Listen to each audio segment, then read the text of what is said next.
Via our online live stream with UWITV. I am delighted to welcome you to the launch of Gender-Based Violence in the Caribbean, Historical Roots, Contemporary Continuities, edited by Dr. Dela Bean and Professor Vereen Shepherd, and published by UWI Press. To ground our gathering, please join me in welcoming Ms. Carla Moore, artist, activist, alchemist, and assistant lecturer at the Institute for Gender and Development Studies, Mona Campus Unit. Please make her feel welcome.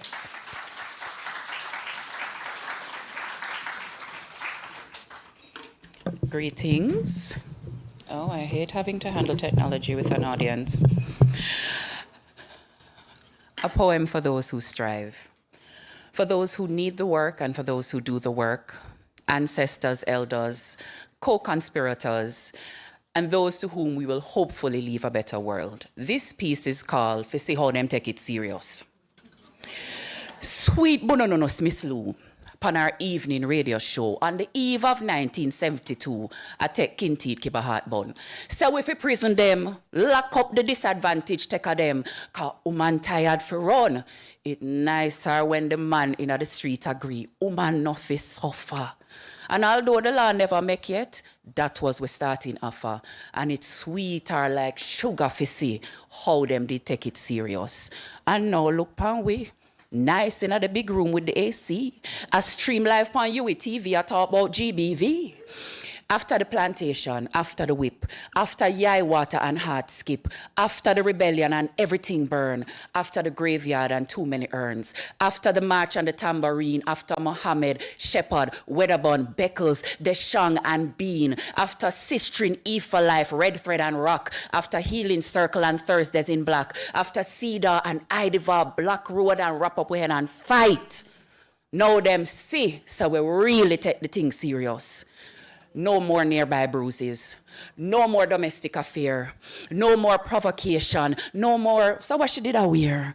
No more a little sex up the road, no more, we don't talk about that type of thing here. No more a weak jellyback man that, no more she did big for her age, no more, I just saw it go, yeah, tonight we turn the page on a new book, on a moment of a movement still unfolding, for sure what we do after Miss Lou, and show them so we take the thing serious. When them try bury we in a silence, them never know that we were seeds. No matter how them try hide it, WMW now make them bury the lead. We have academic, activists, and artists in the fight. We in a university and we in a top mucker. We are march from morning light. We are standing on the shoulders of those that went before. And we say their names, especially when it get heavy and we lay down upon the floor, a pray and a ball for change. But we have numbers. And we have workers, and we have thinkers, and we have dreams. We have warriors, and we have writers, and we have songs. And for the young people, we have memes. We have something for every generation and many nations in this one room. And me think if Miss Lou did there, she would have proud. What you think? You don't think so too? Me think she would have proud to see how we take it serious. Thank you very much.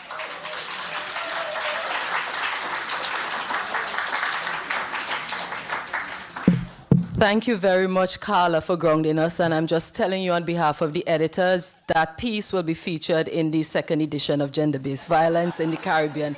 Brilliant and fitting tribute. Professor Audrey Henry Lee, Pro-Vice Chancellor, School for Graduate Studies and Research. Professor Vereen Shepherd, Professor Emerita, History and Gender Studies, Vice Chair of the United Nations Committee on the Elimination of Racial Discrimination, and Distinguished Editor of Gender-Based Violence in the Caribbean, Historical Roots and Contemporary Perspectives, Continuity. Dr. Dela Bean, Head of the Institute for Gender and Development Studies, Mona Campus Unit, and Distinguished Editor of Gender-Based Violence in the Caribbean, Historical Roots, Contemporary Continuity. Senator Dr. Masiki Thames, other members of the university community, and both here at the center and at senior management of the Mona campus, Mr. Ronaldo Davila Gallardo, Deputy Head of Mission, the Embassy of Cuba, Ms. Sharon Weber, Governance Advisor and representing the High Commissioner of the United Nations, the High Commission of United Nations to Kingston, to United Kingdom, to the United Kingdom, to the United, apologies, to Kingston. Other members of the Diplomatic Corps, Ms. Christine Randall, Director, UWI Press, Ms. Elaine Duncan, President of the Jamaica Household Workers Union, and other members of the Jamaica Household Workers Union present, Professor Kathleen Monteith, UWI Press Board Member, Dr. Yonique Campbell, UWI Press Editorial Committee Member, distinguished contributors joining us in person and joining us on UWITV, because a number of them will be tuning in live with us on UWITV. Members of the media, family, friends, colleagues, students joining us here in person again, and of course via UWI, greetings to everyone. Now, an oft-repeated idea in the Caribbean is that there now exist unprecedented increases in violent harms in our communities. It is an idea which extends to how research about and responses to sexual and gendered violence circulate, both in this region and elsewhere. This way of framing violence finds support in a preponderance of empirical research, theorizing, and public discourses, largely grounded in ahistorical understandings of how these felt harms come into being and how they endure. A notable exception, of course, has always been the expansive, contextual praxis which feature in Caribbean feminist and women's organizing. That said, our historians have also consistently invited us to disrupt linear notions of time, urged us to avoid thinking about progress along a straight line in the order of past, present, future, and demonstrated just how intertwined tomorrow, yesterday, and today remain. It is not at all by accident that the most defining collection to date on gender-based violence in the Caribbean boasts two of the finest feminist historians as its creators, curators, and editors. It also comes as no surprise that they have convened a diverse group of urgent voices among us, while ensuring that those who are no longer with us in this earthly realm are also still reflected on this page. Persons like Miss Lou, as referenced by Carla. Family, friends, colleagues, on behalf of the UWI Press, the Institute for Gender and Development Studies Mona Campus Unit, and the Regional Coordinating Office of the IGDS, I have the honor of welcoming you to the launch and author celebration of Gender-Based Violence in the Caribbean, Historical Roots and Contemporary Continuities, edited by Dr. Dela Bean and Professor Vereen Shepherd. My name is Halima Dishong. I am the University Director of the Institute for Gender and Development Studies, and I will be your chair for this event. With this collection, Bean and Shepherd, along with contributors, spotlight both the sedimented histories and everydayness of the violences of race, gender, and sexuality. Notwithstanding its focus on violence, it is a collection curated with love, and with a clarity about that which is at stake if we do not overturn the conditions under which these violences proliferate. Uncompromising in its aims and scopes, the work presents sexual and gendered violence in complex ways while maintaining a tradition of Caribbean storytelling. This path-breaking collection is indeed a feminist labor of love, for which we must celebrate the editors, Dr. Bean and Professor Shepherd, the publishers, the UWI Press, and the contributors. Now, I want to thank you on behalf of the editors for being here, both our audience here and our audience joining us via UWITV. And I would like to take this opportunity to welcome someone to the podium who embodies much of what the UWI research is about, connecting research to social movements. We can find no greater champion of this ethos at the UWI than Professor Audrey Henry Lee, Pro-Vice Chancellor, School for Graduate Studies and Research. Thank you.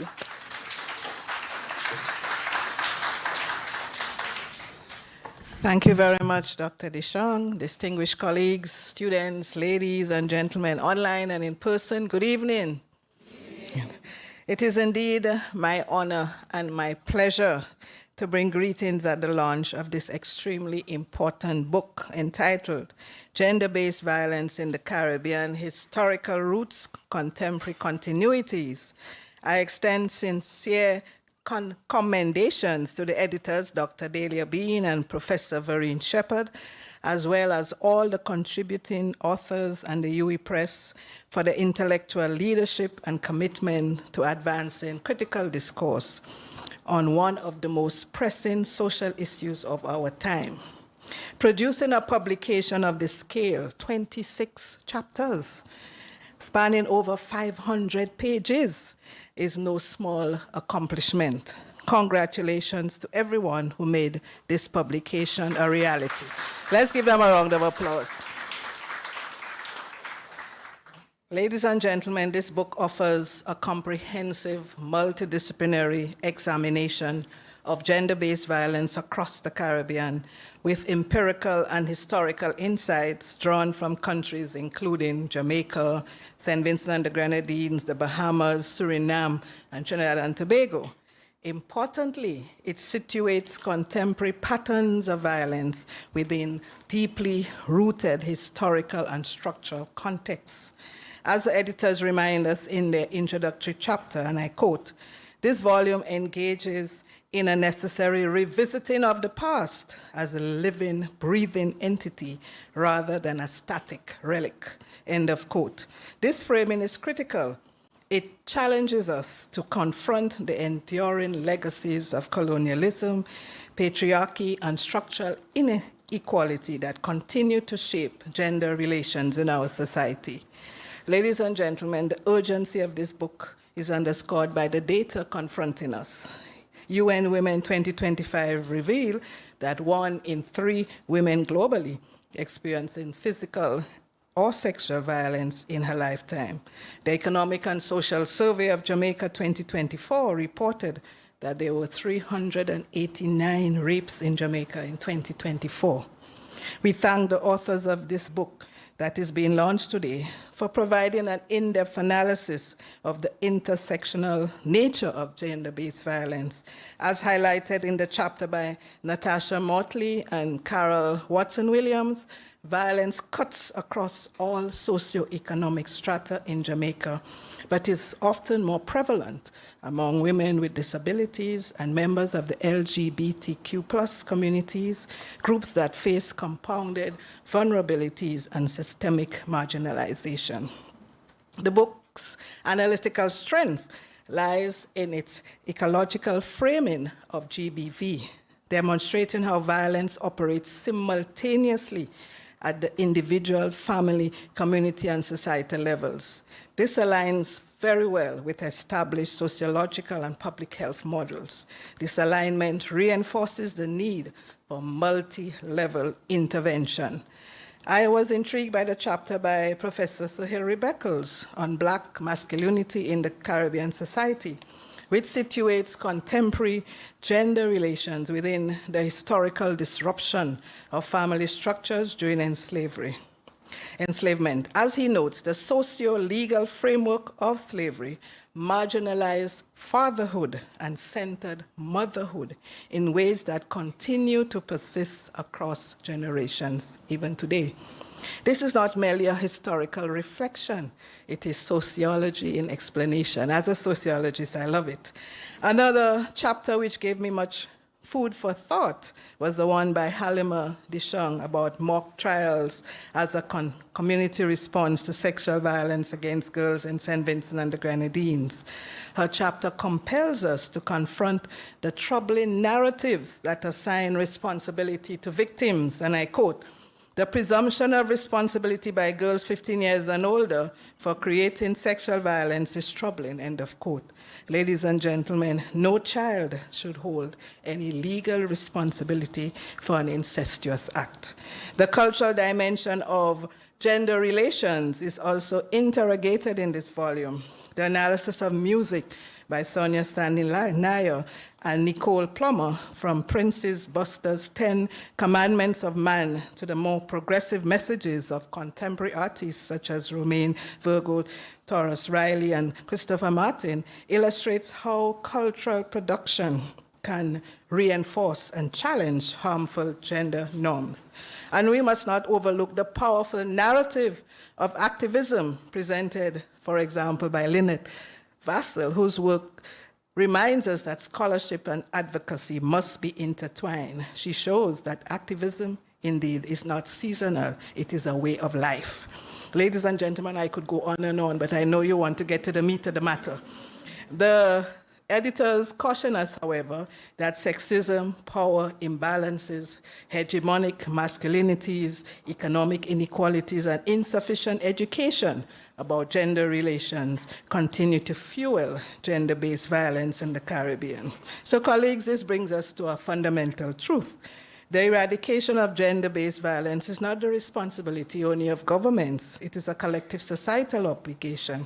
Universities such as ours have a critical role to play, not only in generating evidence-based research such as this, but in forming the policy process, transforming mindsets, and training the next generation of leaders, advocates, and change agents. We are very proud of our researchers who have significantly contributed to our ranking among the top 3.6% globally of all universities. Do I hear a clap? Ladies and gentlemen, as I close, I want to say that this book, without question, is essential reading for academicians, for teachers, students, policymakers, practitioners, and all citizens committed to justice, equity, and human dignity. However, let us not only simply read the book. Let us act on its insights. Let us do all we can individually to end gender-based violence. I once again commend the editors, the contributors, the UWI Press for this outstanding scholarly contribution. Thank you very much.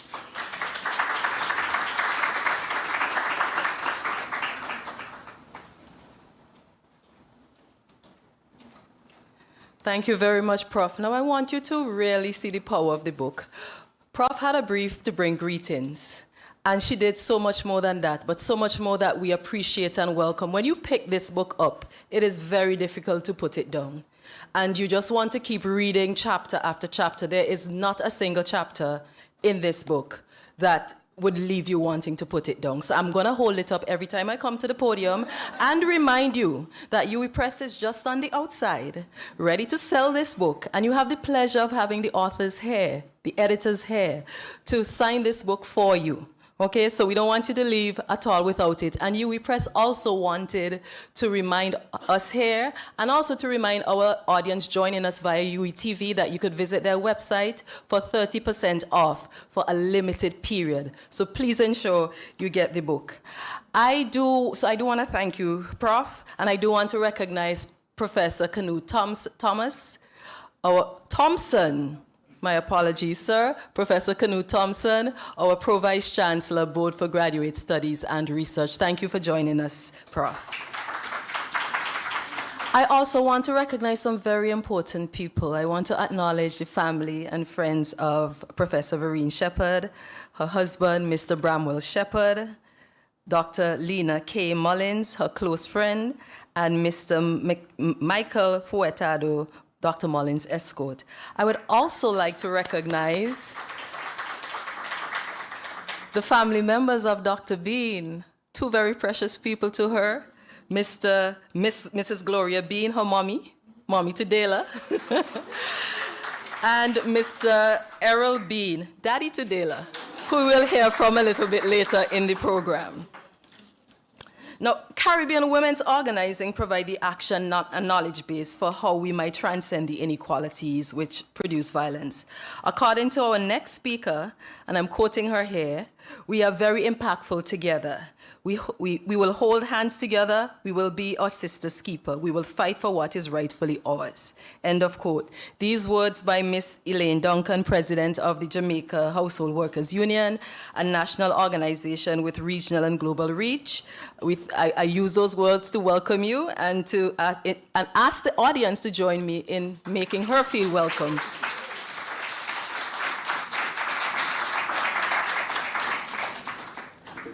Thank you very much. Good evening, everyone. Good evening. All protocol observed. Gender-based violence in the Caribbean, historical roots, contemporary, continuities. Congratulations, Dr. Bean and Professor Shepherd, on the completion of this book. Job well done.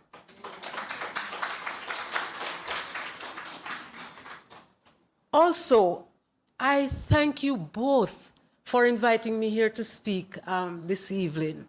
Thank you, Prof. And I must take this opportunity to thank my colleagues from the Jamaica Household Workers Union who are here to support me. I welcome you, my General Secretary, Ms. Shirley Price, and my other colleagues. And also, I welcome our General Secretary from International Domestic Workers Federation, Ms. Adriana Paz. Please stand so we can acknowledge you. Oh, she's there. There she is, yes. And it's the first time for her in Jamaica. And to our Vice President, Ms. June Barrett. She's a Jamaican. It's her second time visiting with us. Welcome. As we know, gender-based violence is based on imbalance of power and carried out with the intention of humiliating and making a person or group of people feeling inferior or subordinate.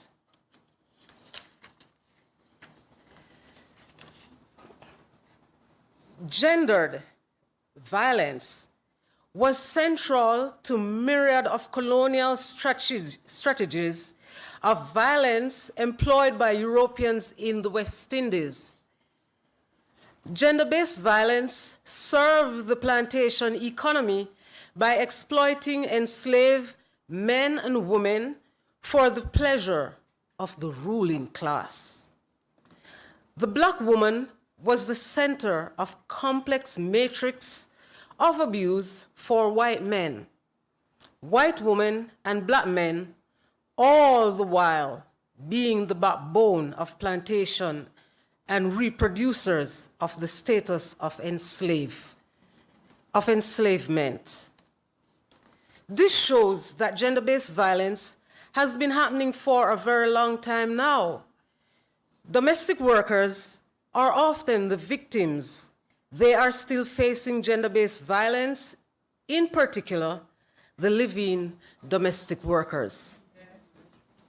Violence and harassment in the world of work are prevalent. One domestic worker reports that she was asleep and felt someone holding her down, and she woke up frightened. It was her male boss. She managed to get away from him and left the job. She said she felt violated, and there was no lock on the door. Another domestic worker was told by her male boss to stop the cooking and join him watching pornographic content on the television, while also communicating that he desired for them both to engage in similar activities, and also she left the job. What the Jamaica Household Workers Union has done is to develop a manual for us domestic workers and employers in Jamaica to educate both parties on how and knowing our rights and obligations. We collaborate with Mr. Simon Block of Brock University in Ontario, Canada, and Dr. Lauren Marsh of the University of the West Indies to produce a report on Convention 189. It details the progress and prospects 7 years after the ratification of the Domestic Workers Convention. We will use this report as an advocacy tool. Number 3, we have been campaigning in all our chapters over the years on knowing your rights and obligations. Also, we have a complaint mechanism where we document complaints from domestic workers. Jamaica Household Workers Union went to Parliament to lobby for domestic workers' name to be specifically entered into the Sexual Harassment Protection and Prevention Bill. Not just workers, but domestic workers. Thank you. We were very successful with that. We then lobbied the government to enforce the Sexual Harassment Protection and Prevention Act, which it did on July 3rd, 2023. We lobbied the government to ratify International Labour Organization Convention 189, which is the Domestic Worker Convention, or the Decent Work Convention. The government ratified it on September 2nd, 2016. We are now lobbying the government to implement it. We are now lobbying the government to ratify and implement ILO Convention 190, which is violence and harassment in the world of work. This convention protects all workers irrespective of their contractual status. Example, interns, apprentices, people in training, workers whose employment has been terminated, volunteers, and job seekers. It has a strong focus on gender-based violence. Women are disproportionately affected by violence and harassment in the world of work. It covers all sectors in the public and private sector, rural and urban, formal and informal economy. Its scope is the world of work, which is larger than only the actual workplace. Convention 190 leaves no one behind.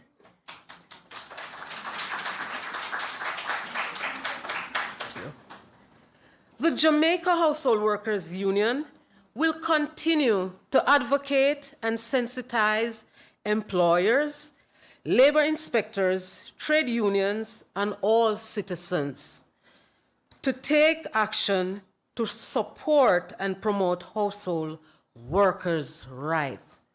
I thank you.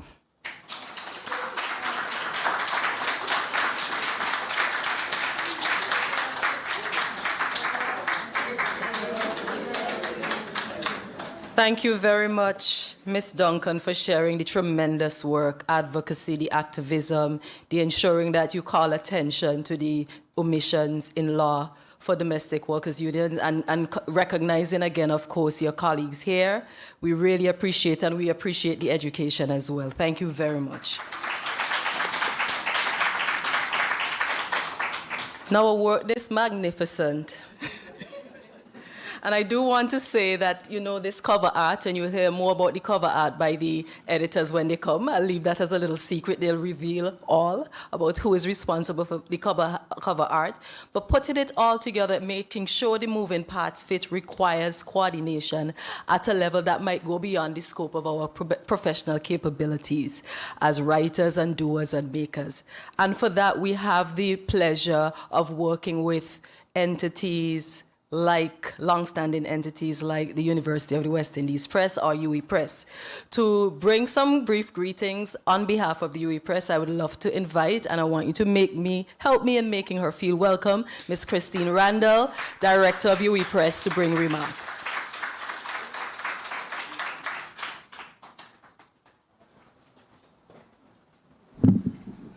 Thank you very much, Dr. DeShong.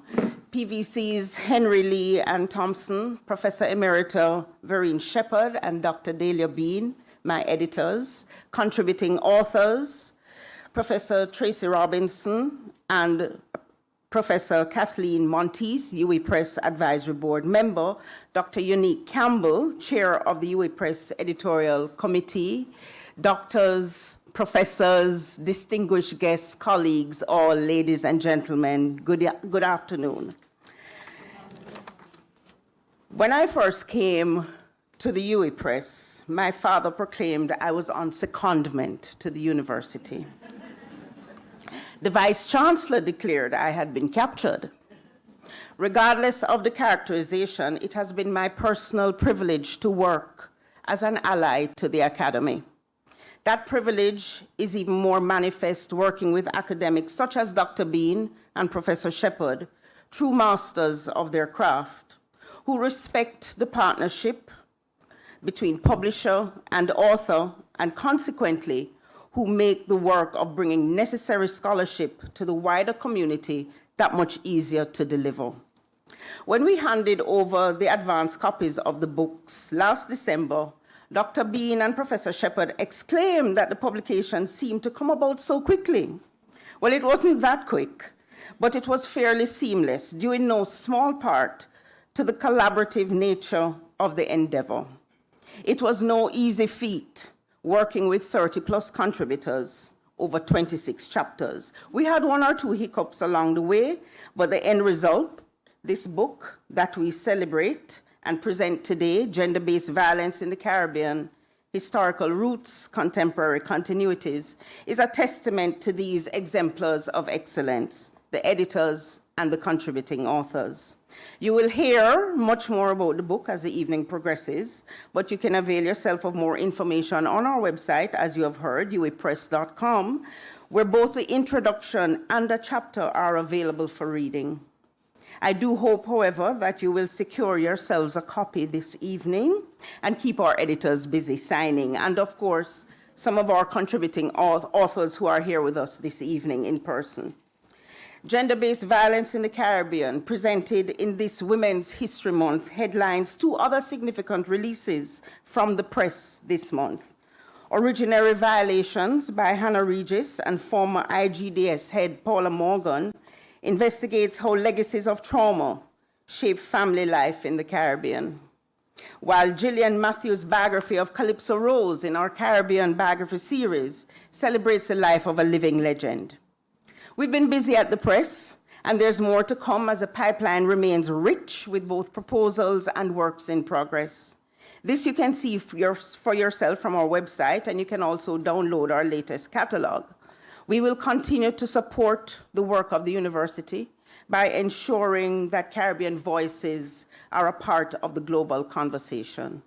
And with that, it remains only for me to join the chorus of voices congratulating the authors and the editors for this comprehensive analysis of both the roots and the responses to gender-based violence in the Caribbean, and to thank you all for your continued support of the UWI Press. Thank you.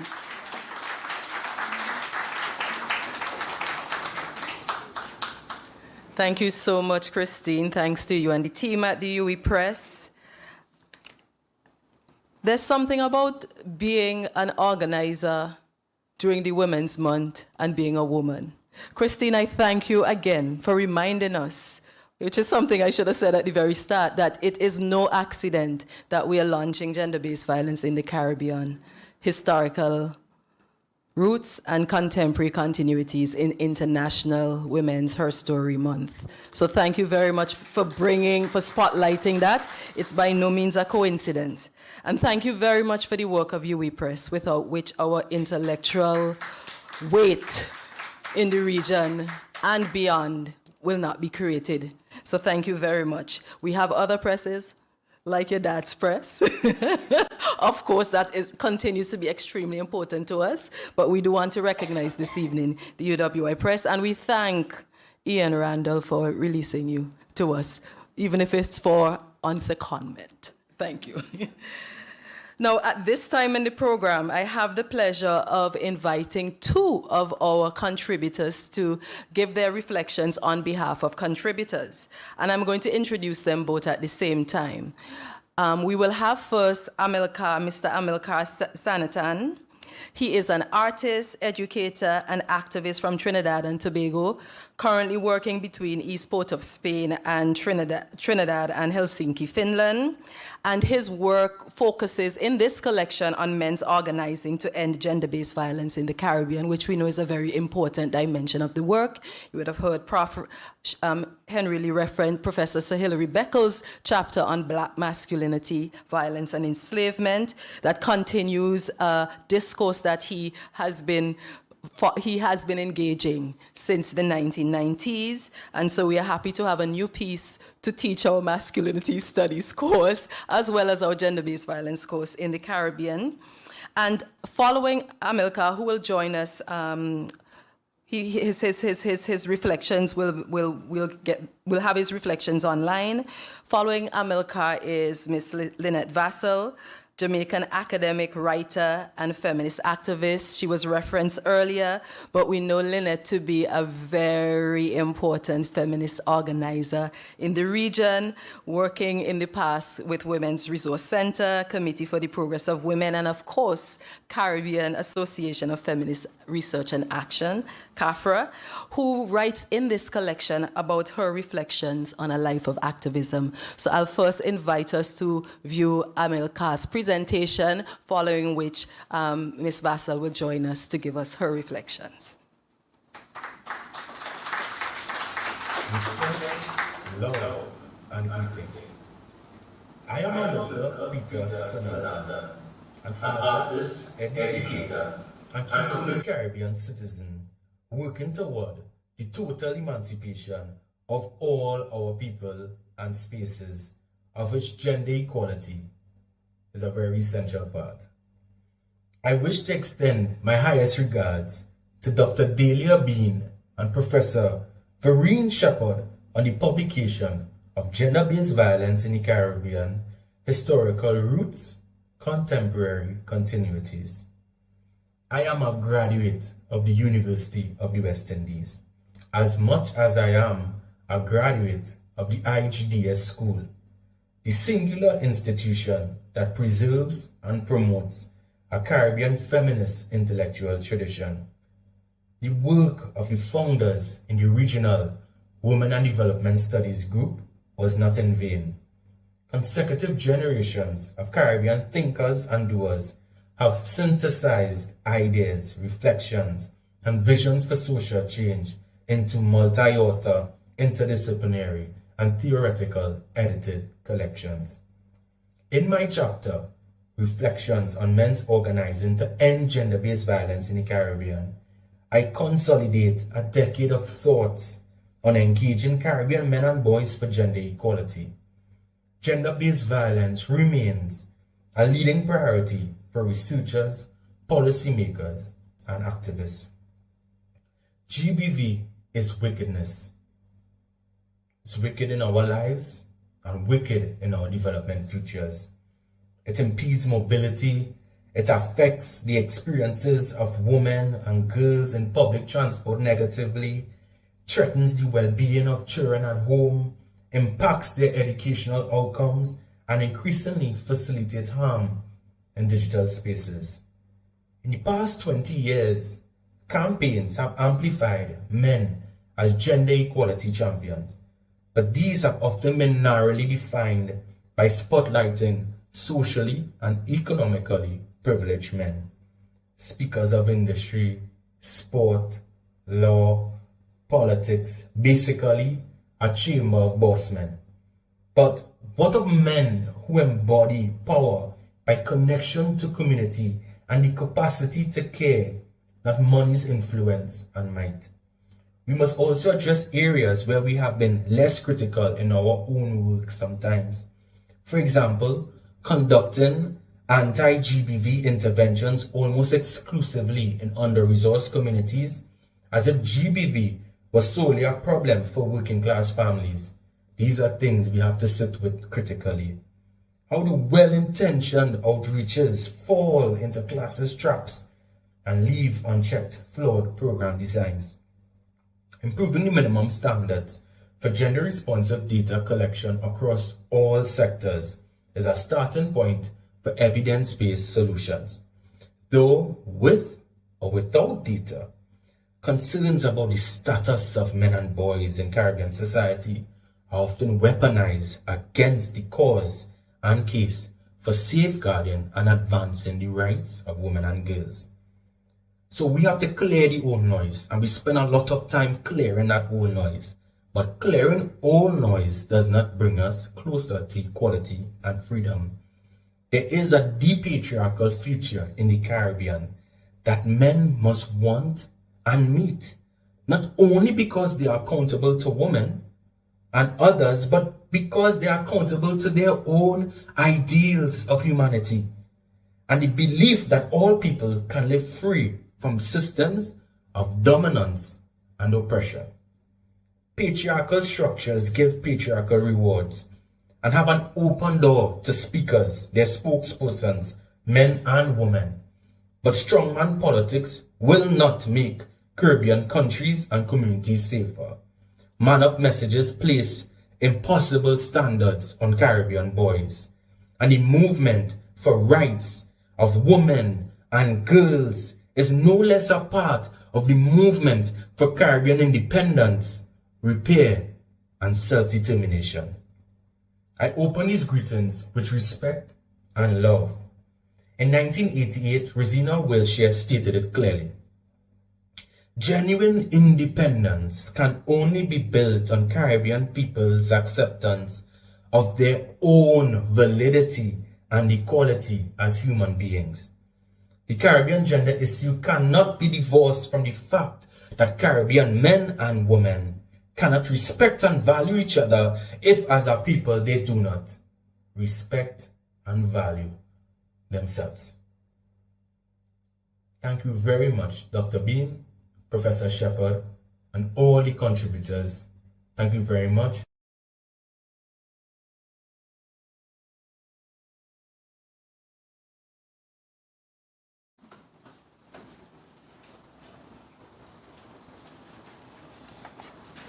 Greetings, dear friends and those online. I am very happy to be here, and I want to endorse the congratulations that have been expressed for the authors and for the IGDS family overall for this path-breaking publication. I feel so good speaking after Amilcar, whose passion is so infectious that it gives me great hope that this conversation can, in fact, lead to path-breaking outcomes, because the publication itself is path-breaking, but what will make it really transformative is when we agree and take the actions that are pointed out by persons and in our own consciousness to make a difference.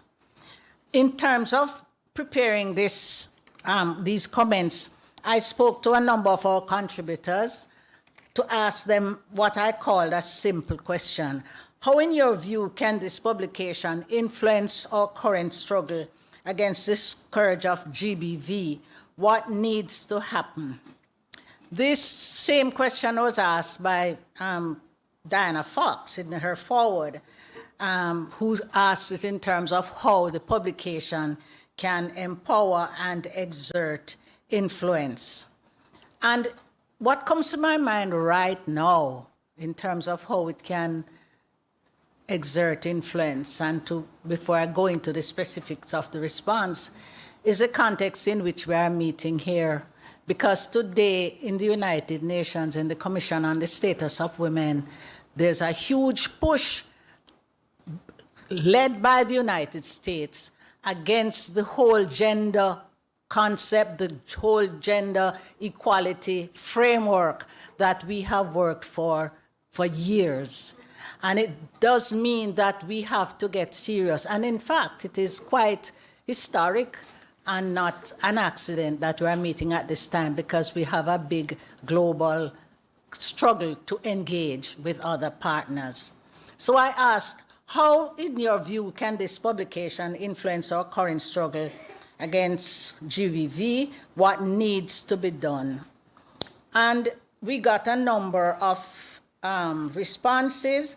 I should have put them in quotations, but I didn't. But the first one that I think we understand instinctively is that if you do not understand the root of a problem, you can't address it properly. That is such a basic common sense way of alerting us that we have to get serious to understand the historic roots of it. We are in this context too, we are challenged not only to look at what is written, but at what we do. And I remember that today, and I saw Judy in her black outfit and others in Thursdays in black, demonstrating as usual around gender-based violence. And I say to myself, understanding the root of the problem to address it means that we have to look at what we do more critically. And we have to ask ourselves, what can we learn, what can we draw from these important research that is being done. Other contributors spoke about the fact that there are women's rights and wrongs that are exposed in this publication. Our path as strugglers, as feminists, as activists is not smooth, nor without contradiction. And there are lots of hurts and harms that are done to one another in the process that almost replicate the things that we say we are struggling against, because, of course, gender-based violence has so many dimensions. And as one contributor said, when people ask for an advocate's perspective on aspects of women's organization, I can point them to the chapter of GBV in the publications. But she's not only saying that she can point them for them to understand, but she acknowledged that looking at these kinds of chapters with all the hurts and harms also can heal the fissures that exist among us as women. Another perspective which has come out already is speaking to the multidimensionality of GBV, which means that we cannot be singular, and I think that Amilcar raised it. We have to get more related to the multiple factors that affect women. So the question of the economic status of women, of women's own sense of self, all of these are factors that we have to take into account. Persons spoke about the fact that the publication addressed issues of sexuality, and that it pointed us to understand that the diverse family forms that we experience and the whole discourse on women's sexuality is something, and intimacy is not something that we can shy away from, because, you know, we have a way of not addressing these issues publicly because of our different orientations and influences and whatever else. But the contributor felt that the publication, by raising this in this broader context, forces us to really re-examine the issues that we deal with when we're talking about gender-based violence. The question of masculinities was very well addressed by Santana, I thought, but that is the point. That the point is that when we address the matter of men and boys, we have to move away from only seeing them as cause and not as victims. In fact, they are not cause at all in that sense. People will tell you, why beat you? And say him did hungry, or him did vex, or him jealous. But that's not the cause. That's the manifestation of something that is more deeper and constructed within the psyche of the male in our societies, and we have to get to that. What to do? Intensive public engagements, conversation with diverse partners is recommended.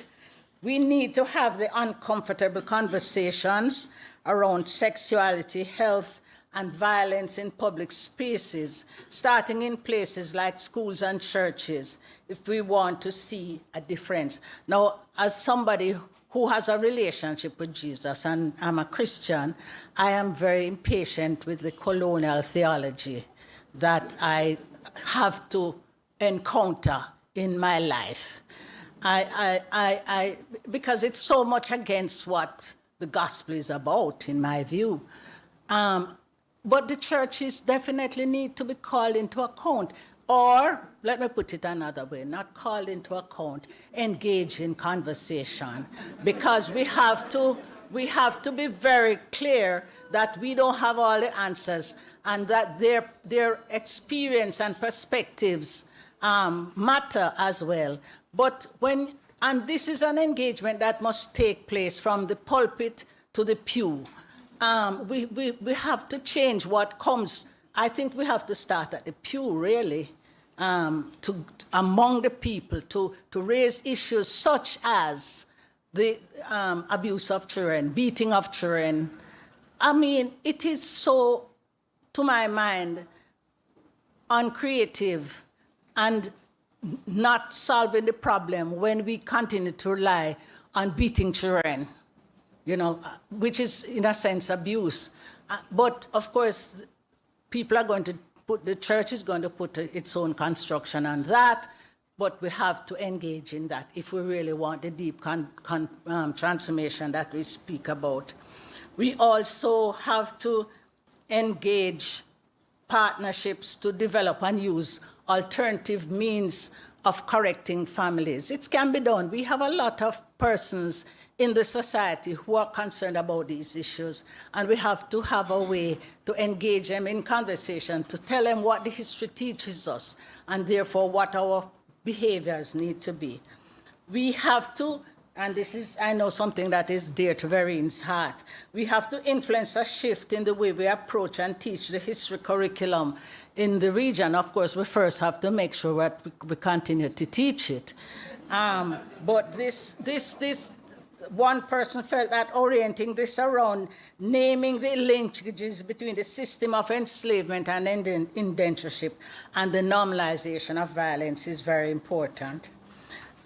A lot of interest and a lot of proposals came about engaging young people, and that is so right, in the diverse places that they are and in the diverse things that they are engaged in. So that is a big whole area of action that is proposed by the contributors. Intergenerational dialogue with women within the IGDS is seen as a very important, not easy, but what I call it, the fruit you can catch, the low-hanging fruit, right?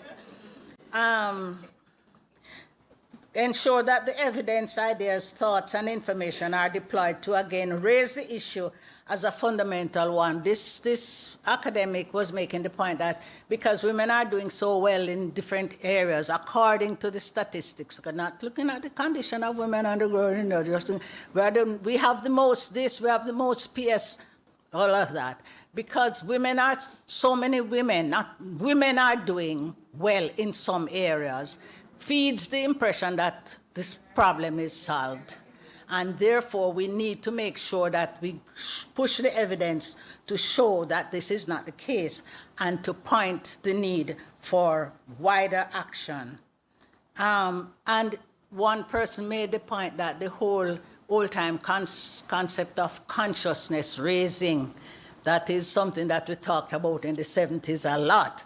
We have to go back to that. The whole business of being deliberate, firm in terms of ideological orientation, wedded to a vision of transformation of our societies that we have to engage in. And this person gave us a very sweet little story about a teacher in a school who invited, in a boys' school, invited them to prepare flowers for a teacher for Women's Day, for International Women's Day, for the education officer for Women's Day.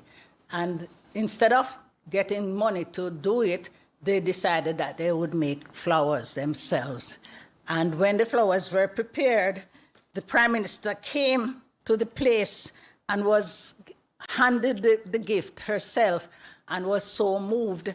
And that one of the things that she said, that we have to start there. We have to really start among our children and, at the base level, to talk about ways of affirming each other, ways of being gentle each other, ways of cultivating.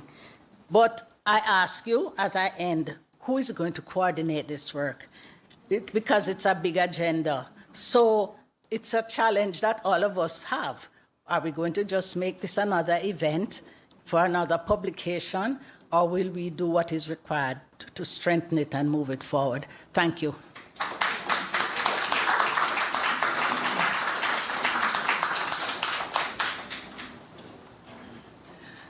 Thank you very much, Ms. Vassell and Amilcar. There's nothing more to say after that, because you left us with some a serious challenge for us to make proper use of what we have in these pages, but beyond that, asking each of us what will be our role and what are we willing to do and what are we willing to do collectively. So reflecting on your advice, please, again, there's more wisdom to be had by reading Lynette's chapter, by reading Amilcar's chapter. I also want to recognize Judith Weatherburn, and sitting next to her is Helen Atkins, who facilitated an interview with Judith about her life in activism as well. Judith is one of the co-founders, founding members of WMW, formerly Women's Media Watch, so I do want to recognize you. And in recognizing you, I would like to take this opportunity to invite all contributors present here, and of course you joining us online. You could just raise the roof a little bit from online, do a little, we know what this means for us. Black women, we know what this means online, but I'd like to invite our contributors to stand, all of you who are present, our editors and contributors, to stand so the audience here and online can see who you are. I recognize Taitu, who has a beautiful piece that I can't stop reading, reflecting on Tambourine Army and your contribution here in Jamaica. I see Nicole, I see Natasha. Thank you all for being here, and thank you for being willing to stand and be recognized.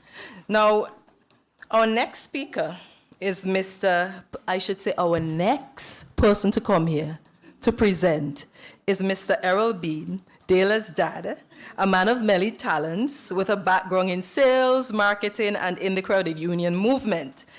For this event, we will have the pleasure of experiencing his creativity, which extends to poetry, spoken word, music, nonfiction, and a little birdie tell me, I might have to whisper this one, a little birdie tell me he's writing a biography of somebody in the room, a one Dela Bean.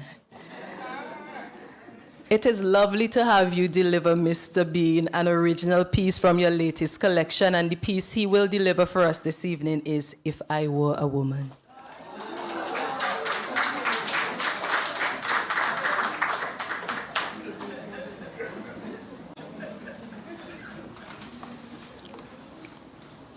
Thank you, Dr.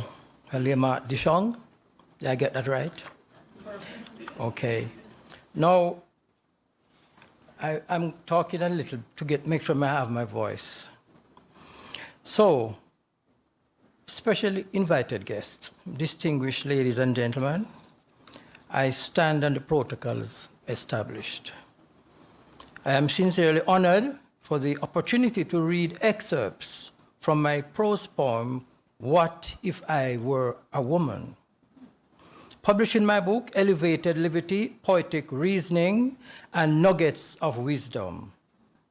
The 35-stanza piece was also kindly published recently in the International Journal of Women's Studies, IJWS, and you know who is responsible for that. Professor Fox. Men in the room, in this space, wherever you are, let us imagine. What if I were a woman? Woman, every day I rise with you in my mind, questions swirling in my head as I lie on my bed confused, musing over yesterday's news, fearing the bulletin, wondering if another child was abducted, abused. was another woman brutally battered or killed? What if I were a woman not just to metaphorically walk in her shoes, but be in the gender that I did not choose? Would I embrace my gender and warmly surrender? What if I were an enslaved African black woman valued and priced among the cattle, tools, and mules? Would I consider it a privilege to enjoy having labored under the blistering sun as a number in the brutal work gang, then get washed up to labor again beneath a white man's skin in the dark? Would I abort the fetus or resort to infanticide? Or would I keep it alive and add to his chattel stock? How would I feel as a European white woman, saddled by generational guilt that springs from the subhuman treatment meted out to women who are black?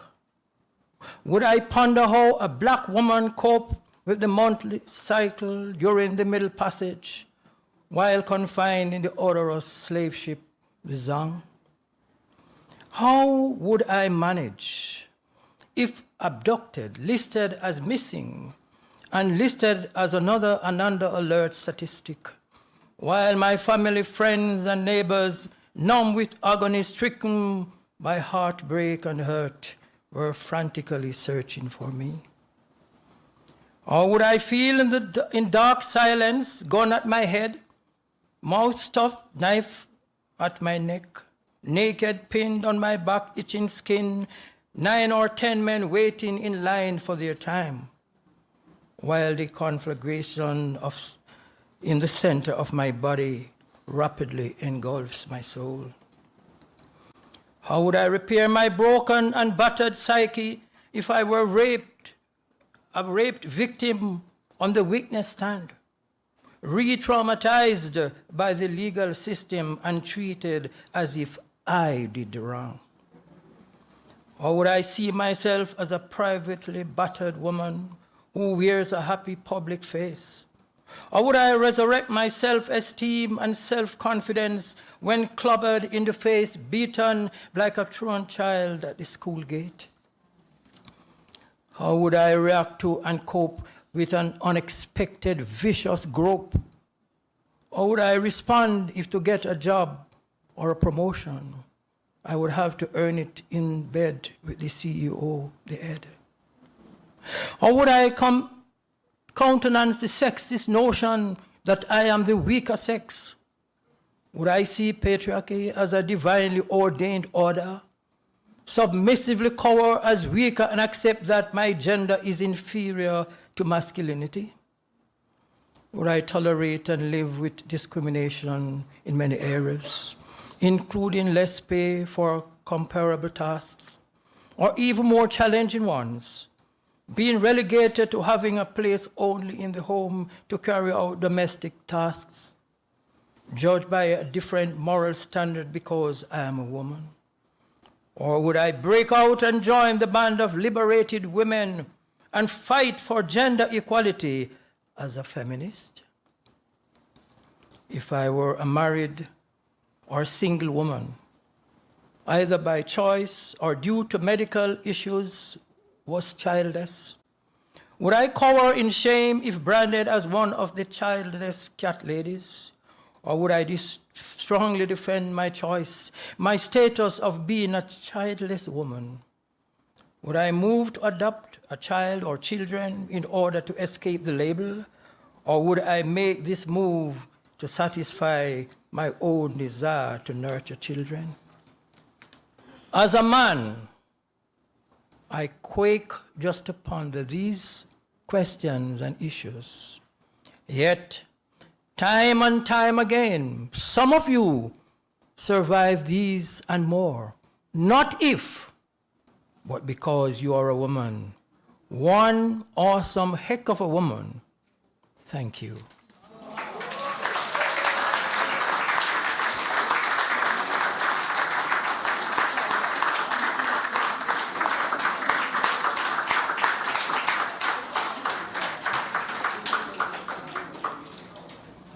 Thank you very much, Mr. Bean, for that story of solidarity. Mr. Bean, I just want to tell you, I know you're on your way out, that your daughter, Dela, has a special promotion in the IGDS. She may not have shared it with you, but I think she needs to. We have actually dubbed her our resident poet. She may not, our resident storyteller. So just that now we know where she gets it from. We wanted you to know as well. And so thank you for sharing that gift with us. Now, the official launch address, I should say, to offer this address, I have the pleasure of welcoming someone who is no stranger to breaking new ground. Her own feminist legal scholarship and activism has shaped the terrains of how we approach questions of both gender and violence. I was teaching yesterday, citing her work. I don't think there's a class that I teach, Tracy, or anything I've written without citing you, actually. It is my pleasure to welcome you, Professor Tracy Robinson, from the Faculty of Law, Mona, here at the University of the West Indies, to offer the official launch address.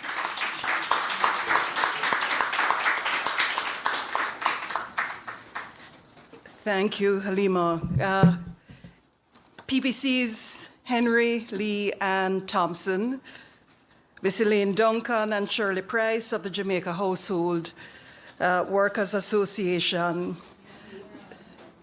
the editors of this remarkable publication, Dr. Delia Bean and Professor Vereen Shepherd, and all the contributors here today and online, the many distinguished guests in the room, my colleagues, both those joining us online and here in person. Good evening to you all. It's a pleasure to be included in today's launch in this extraordinarily good collection, Gender-Based Violence in the Caribbean, Historical Roots, Contemporary Continuities, edited by our Mona IGDS head and our former regional IGDS head and vice chair of the third committee. I wish to recognize and acknowledge, on my count, editors 35 other authors of contributions to this wonderful group of pieces. Many others are actually here in the footnotes, in the bibliographies, signaling an extraordinarily wide-ranging conversation between those of us who are here and those who are gone, about our histories in the north and west of the Caribbean, in the Bahamas, in Jamaica. PVC Vice Chancellor Beckles brings the center of the Caribbean, Haiti, to our conversation, in the Eastern Caribbean, St. Vincent and the Grenadines in the south, in Guyana and Suriname, and in Trinidad and Tobago. The storytelling, the testimony, the referencing, the citation are all embodied in a way that generations end up in dialogue, talking across time and across space. At its core, this book, edited by activist historians, has something important to tell us about what history should mean to us today. The editors describe the collection as historicizing the creation of the colonial gender logic system, exposing colonial relations of power and ways of thinking about violence that continue to persist in the present. They say and explain that this is a historical feminist framework for understanding GBV, as hinged on past evidence of deliberately curated violence, and deliberately is italicized. That violence was neither gender-free nor ad hoc, they emphasize. The Red Thread Collective contribution quotes "and I" to give historical context to their long-standing collective project. And I said, in all of our territories, there's a great deal of violence, and all of that violence is turned inwards. The collective explains that they understand her to be saying that we have been unable to move past or histories of violence, indigenous dispossession, slavery, indentureship, and we turn against each other. The claim made by Dr. Bean and Professor Shepherd is offered through other lens by Natasha, Dr. Mortley, and Carol Watson-Williams, who tell us that violence is inherently linked to power, and arguably no act of violence does not intersect with gender. None. And we can add, not then, not now. The work in this collection, the editor explained, and we heard Professor Audrey Lee refer to this, that the past is a living, breathing entity, not a static, unchanging relic. Anthropologist Michael Lambeck describes this as being present to history. He talks about how a historical event is constituted not just through the interpretation after the act as a part of a retrospective narrative, but can also be an active and immediate interpretation of the context, the historical climate or the moment in which it takes place. As the collection moves through time, including analyses of gender-based violence by canonical historians, Vice Chancellor Beckles, Prof. Shepherd, Prof. Brereton, they sustain their attention to our lived lives, even as they make sense of and problematize the archive, as Jonathan Dolby and Anne Ulentin do. These lived lives are our lives, as our memories.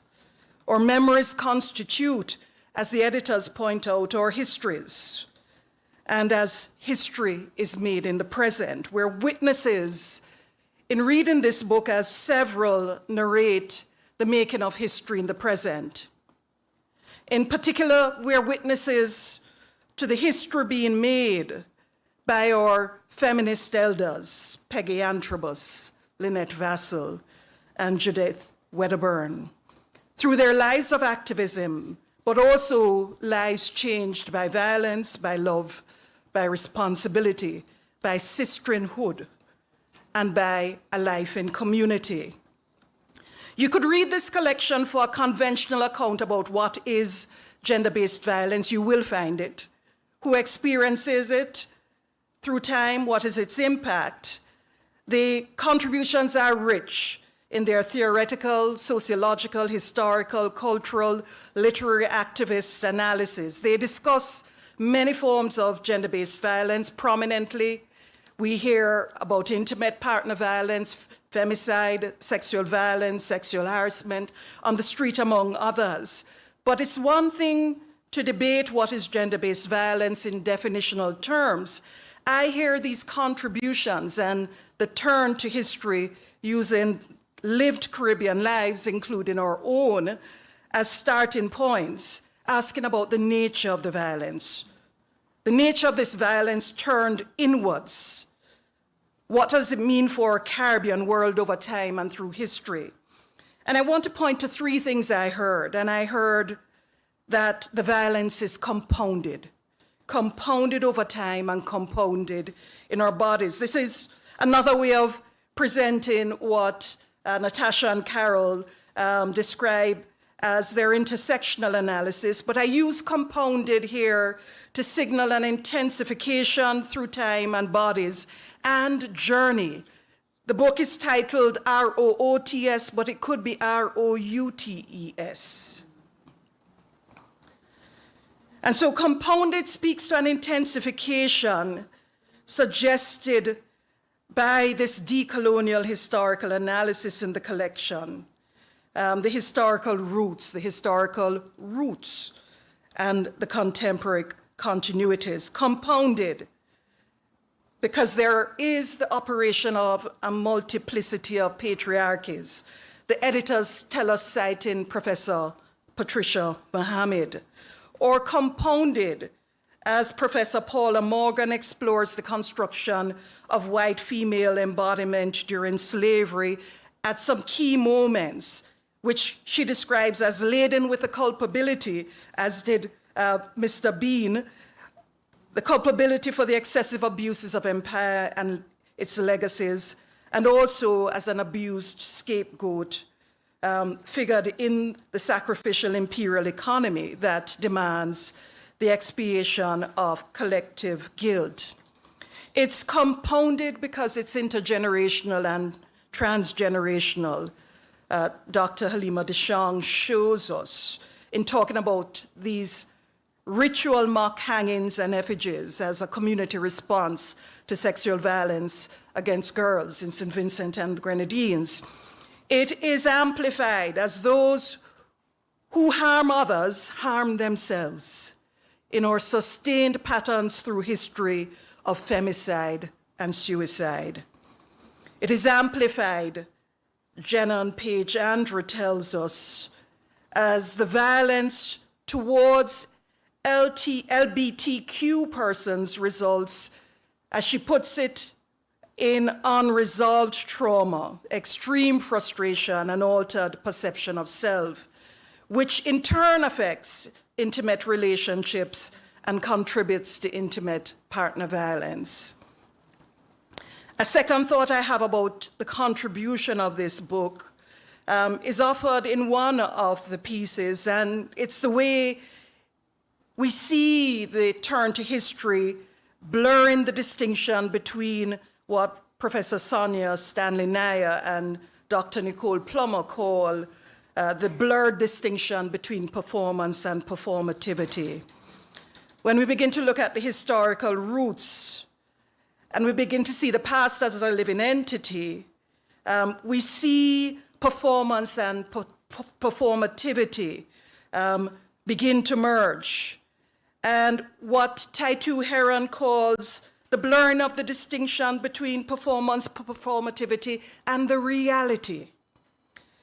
Dr. Bean and Professor Shepard begin with, as did Carla, Miss Lou, and Miss Lou's commentary on the fictional wife-beating assessment bill. An imagined world, Delia Bean tells us, was not a firm part of Black women's activism in Jamaica in the first half of the 20th century, but is imagined through the social commentary of Miss Lou. They raise questions, as do Professor Mohammed and Dr. Deshang, about what are we to make of? What critical reading do we offer of making sport, making laugh, making social commentary, making calypso, making spectacle of GBV as performance, performativity, and reality enmesh. They offer us ways of critically evaluating how we come to know, how we come to talk about and express the harm and the trauma. Dr. Kelsey Delaney and Dr. Lucy Evans, who engage with poets Lorna Goodison and Kai Miller, show how their poetry are in conversation with real-time events, an observation made by Prof. Morgan and Yusuf. And sobering, Prof. Stanley Nair and Dr. Plummer conclude that a rape culture that lives in the aesthetic realm of our music, but which comes from and is reinforced in the way life unfolds in Jamaica.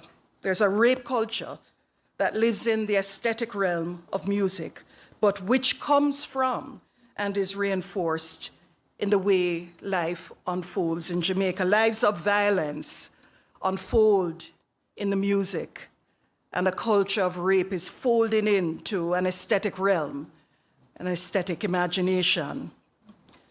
The third way in which I find this collection powerful and its turn to history is that I think it tells us that history matters because we are journeying in time and in space. As we journey in time and space, what was unsayable becomes speakable. The editors quote Stevens, and they can tell me which Stevens this is, who says and points to a time when the time for being polite in our proceedings have passed. Taitu Heron quotes from an interview and this is with Tanya Stevens, about the historic march led by the Tambourine Army in 2017. And Tanya Stevens talks about a journey by road in which people in the crowd were walking, talking about their experiences, a journey that made others stop and look, stop and listen, stop and join, stop and walk along. Of these journeys, Tanya Stevens says, before that day, I just could not stand in front of so many people and tell them that I got raped. But in the context of that journey, she says, I did. Having that space and that kind of atmosphere, she says, helped her to come to terms with the reality of her situation. The journeys described in the collection include journeys over time, and also very strongly the violence of voyage. The testimony we can achieve through marching as what could not have been said before or could not have been said in a certain way can be said and be said more plainly. So I noticed, and you may notice I come from the law side, I noticed how much law figured in the narratives. In fact, I counted over 200 times in the many collections in which there are references to the processes of making domestic violence law to destabilize heteropatriarchal relations, in the work of Kendra and Pitt, the violence in divorce proceedings being described by Delia Bean, sexual violence cases in the post-emancipation 19th century by Jonathan Dolby, the mock trials in St. Vincent and the Grenadines. These all, and I think what was remarkable about those mock trials was a description by Halima about how closely they actually followed court practices. The gap between law on the books and law in reality, and how ostensibly good laws manage to exclude and harm.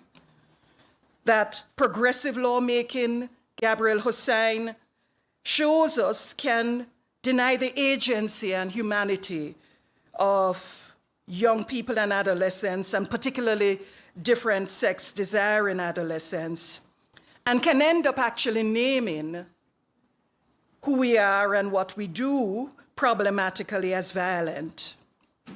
Laws meant to protect minors exacerbate, Hussein shows, the denial of their capacity to consent and to make decisions for themselves. Well, as several of us over the last few weeks asked about Melissa Silvera's voice, those asking about Melissa Silvera included Carol Watson Williams, a woman killed by her husband, whose successful defense was, "She provoked me." Well, we should offer a book to the court. This collection tells a history of women. O'Neill Joseph tells us that are labeled as cantankerous, disobedient, irrational, hasty, persons whose husbands need to discipline them, he says, for their constant provocation and to restore traditional authority within the household. DeShong talks about the harm-producing notions of shared responsibility that are inherent in our criminal laws on incest seen in the mock trials. But of course, we see how profoundly this shapes the outcome and what we come to learn about a woman who lost her life in her home, in her bedroom. The editors refer to the work of Tonya Haynes based on such important activist research which has been done in Barbados on women losing their lives. And Haynes says with an impatience, Women are losing their lives, and we are being offered justifications for the violence against them. Women are losing their lives, and the Bureau of Gender Affairs staff is being told and warned that they are or ought not to be resisting, supporting the sexist rhetoric. I've often talked about us as loving law, having an effective relationship with our laws, such that we have indigenized so many of the late 19th century laws which have continued to define us as nothing. They form part now of how we think about ourselves. But at the same time, we also, many of us, have an optimism about what law might do, even if we don't leave feeling entirely satisfied. We cannot but care about law, even if law, as we saw with Melissa Silveira, cannot fully apprehend us or save us. I nevertheless think that there's important work that we must continue to do to evaluate the role law plays in our lives, and the turn to history gives us a profound appreciation for that, including bringing us back to the moments where some of those laws came about. And we certainly should, I think, in the smallest contribution we could make is to address, in the name of the many women who have lost their lives to intimate partners whom have claimed they have been provoked, that we should absolutely respond and ensure that a law which is tied up in that kind of shared responsibility is a law which will generate injustice. I want to end with Professor Pat Mohamed's call for a drastic gender paradigm shift and what that might include. And my suggestions are quite modest. She offers culture as part of the solution and possibly part of the answer. But I hear in others, especially as the collection comes to a close, I hear others suggesting other things. I hear from the narratives of Amilcar Sanatan, his work to make space for gender transformation, that work to create space for feminist men, that whatever this work is, it must begin ethically with ourselves. I hear that powerfully in Taitu's discussion of the practice of the tambourine army and the importance of healing and ritual to create a sacred space for transformation. Praxis which for the army was designed to dispel those negative energies, to soothe ancestral spirits and to ensure protection and harmony on, as she puts it, our root.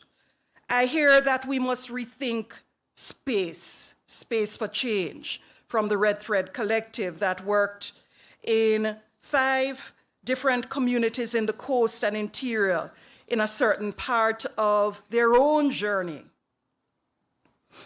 as an activist organization over decades. I heard them say that their goal is to empower survivors to be able to move and navigate different spaces, whether it's the court, the medical exam, where they live. And they emphasize, for those of you who know where Red Thread is in Georgetown, Guyana, they emphasize the importance of having your space to heal, your space to be safe, your space to work.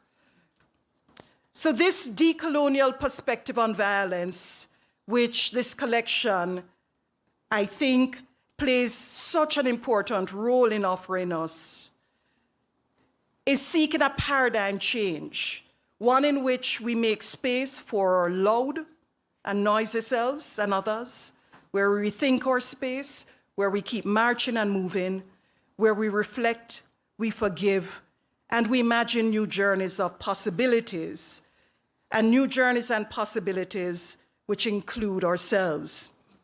Where the book begins with accounts of our history of violence, where it ends with stories and accounts of our own lives, changed and still seeking change, what Lynette describes as negotiating the hurts, the harms, and the necessity of healing, makes this, in my view, such a valuable contribution. And I end by offering my warmest congratulations to the editors, to all those who are part of this publication.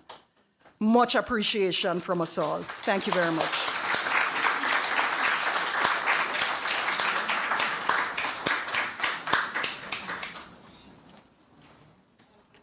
Thank you very much, Professor Robinson, for taking us through this collection in real time and space, for extracting those powerful metaphors and for offering fresh ones of your own, and metaphors that provide us with a window into the realities of sexual and gendered violence, and offering us some of what we ought to do. Thank you so much for a very, very powerful set of reflections. Now, I have, I think, the pleasure of introducing to you our two editors. I think we've been waiting for this for the entire evening, and they have been patient. I want to just say just a little bit. You will hear more from the editors about who our editors are, for our audience in the room, but also for our audience joining via UWITV. So Dr. Dela Bean, as you've heard, she is a senior lecturer and head of the IGDS Mona Campus Unit, and she has researched extensively in the areas of women and gender history in the Caribbean, women in conflict situation, gender and education, women in the hotel and tourism industry, as well as a number of other critical areas. She has published on many aspects of gender and development, including, well, now, an edited collection, a very important edited collection, which we are here to celebrate, and her groundbreaking Jamaican Women in the World Wars on the Front Line of Change. She was also commissioned, I think, in 2020 by the Gleaner to author a very important collection, Jamaica Women Holding Up Half of the Sky. And if you don't have that, you should really get a copy. She actively contributes to the region's secondary education through CARICOM, so you'll be very happy to hear that, Lynette, that our historians at UWI continue the fight. She is Professor Shepard's first PhD graduate.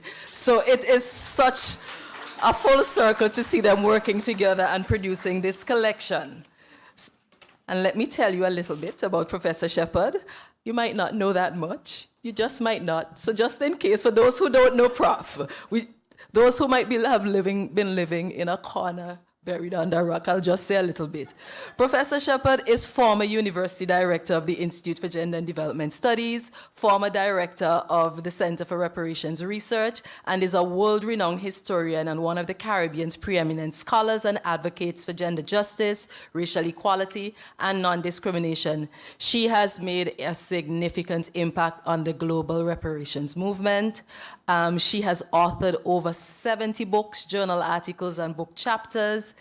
And she is currently the United Nations Vice Chair. She has been chair in the past of the United Nations Committee on the Elimination of Racial Discrimination. She is Vice Chair of the CARICOM Reparations Committee. She is an award-winning scholar, and she used to host a very important program. How dare me? How dare me? She continues to host a very important program in Jamaica that finds its way all over the region called Talking History. Professor Shepard, Dr. Dela Bean, please join me in welcoming these editors whom we've been hearing much about to the podium.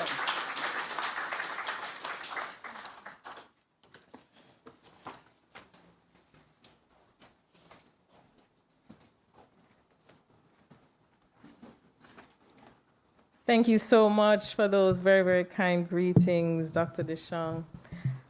Greetings, everyone, family, friends, colleagues, to the launch of this very critical collection. I, of course, welcome those who are here in person and those who are online. There are many, many persons online.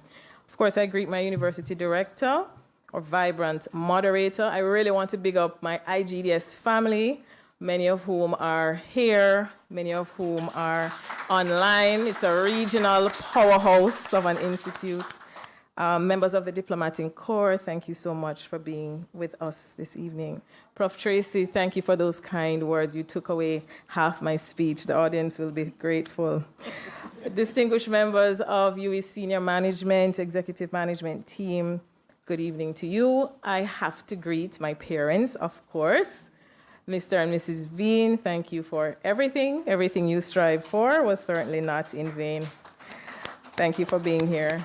I have to greet my closest friend, Dr. Andrew Spencer, President, Caribbean Maritime University, and his beautiful wife, Dr. Diana Spencer. Thank you so much for being here. So many friends of mine are here, but I could not let Prof. Spencer go unannounced. I really want to thank our activists who were literally just on the street in Thursdays in Black protest for being there and then being here.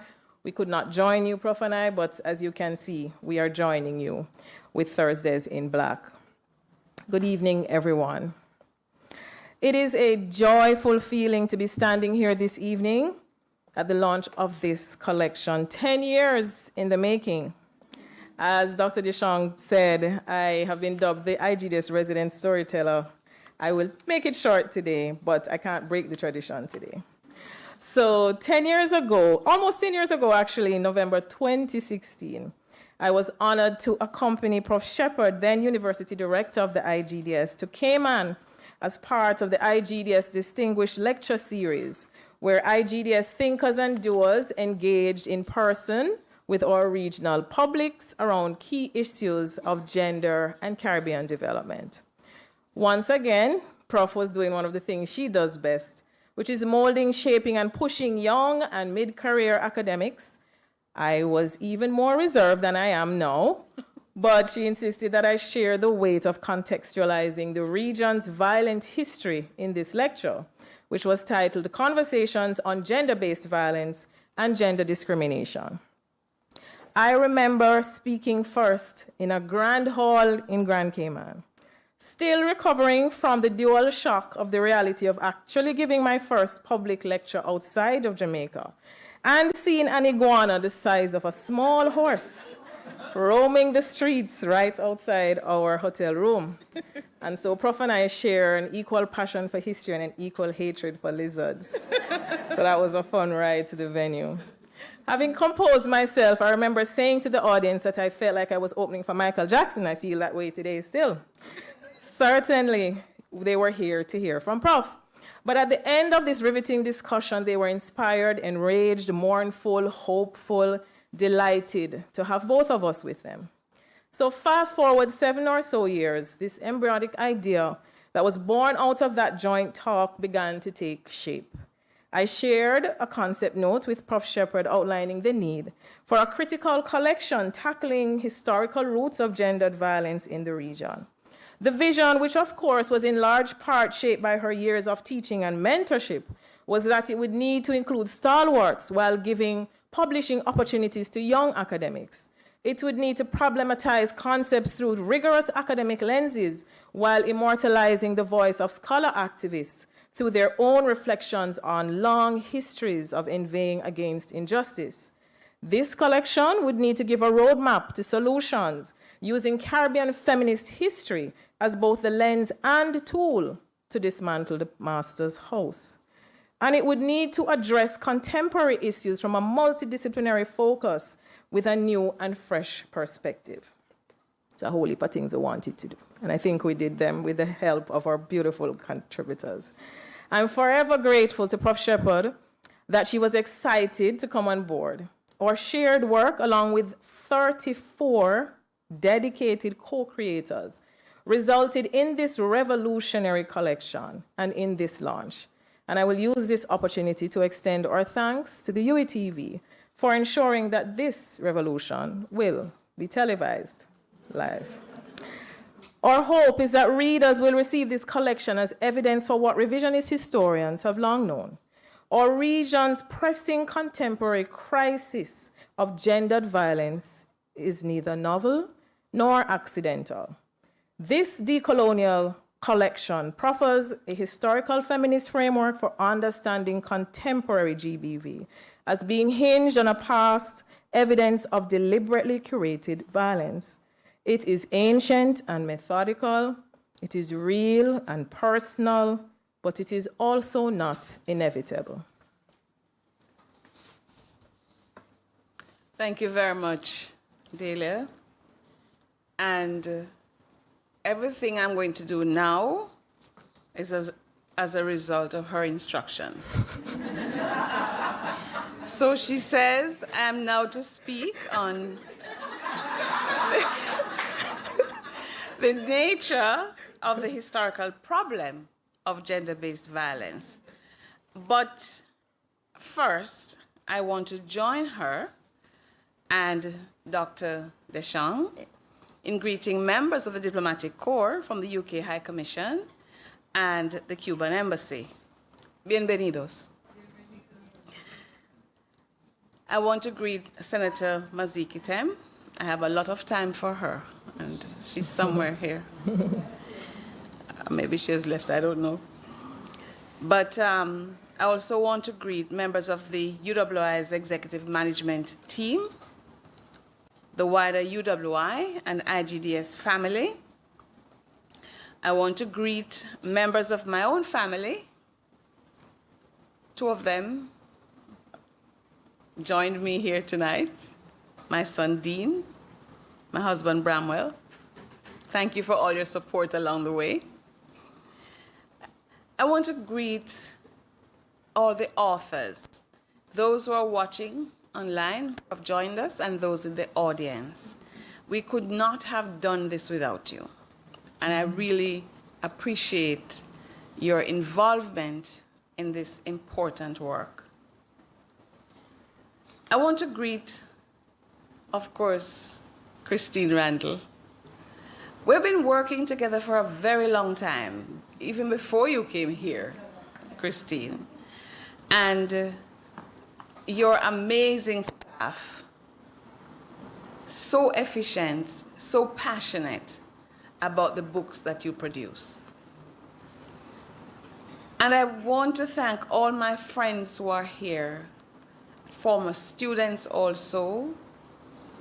I want to thank especially Dr. Lena Mullings. I glimpsed her. Your seat is there, you know, Kay, but no one showed you to your seat up here. Nevertheless, I want to thank you for taking time out of your vacation to be here. And you have brought along your sister Sharon Nielsen. Both of them are visiting from New York. And of course, Mr. Michael Furtado, who came along. And I want to greet members of the Jamaica Household Workers Union, celebrating 35 years this year. So I know I took some time with greeting several people, but I think I needed to do so.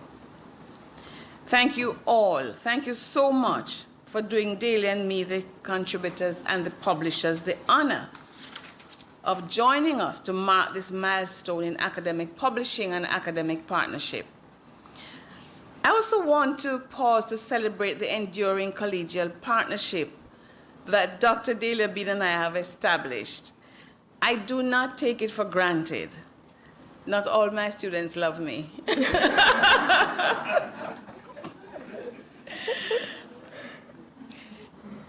And I have to give a special shout out to her parents. I've known Gloria for a very long time. We went to college together. And you have, you know, raised an amazing woman.